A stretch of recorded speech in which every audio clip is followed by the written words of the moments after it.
Assalomu alaykum, hurmatli tadbirkorlar. Bugun navbatdagi uchrashuvimizni boshlaymiz. Uchrashuvimizda kredit bo'yicha savollarimiz bo'lsa bersanglar bo'ladi. Hisob raqamlarni hammasi bo'yicha tushuntirib o'tamiz. Hisob raqam ochish, yopish, bundan keyingi kreditlarimiz bor, imtiyozli kreditlarimiz. Shular haqida aytib o'tamiz. Kredit bo'yicha savol bormi? Kredit bo'yicha magazin ko'rmoqchiligim shular bilan payintlar do'koni. Tamam. Shular bunday 312 sonli qarorga asosan olishingiz mumkin. İmtiyozli kreditimiz var.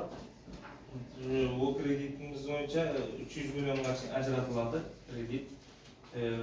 Yakka tadbirkor MCJ oilaviy korxonalarga beramiz. Оборотga bo'lsa 2 yilga beramiz. 24 oyga 6 oy imtiyozli davr bilan.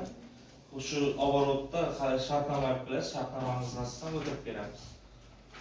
Uskuna ishlab chiqarish qilmoqchi bo'lsangiz 6 yilga beramiz, 3 yil imtiyozli davr bilan beramiz. Unda shu olaturgan uskunangizning shartnomasini bilasiz, ta'minot chiqadi. Shuni o'rganib chiqib hammasini kreditlarni chiqarib beramiz. 100 million so'mgacha garovsiz, qolgani 200 millionga garov bilan chiqarib oladi.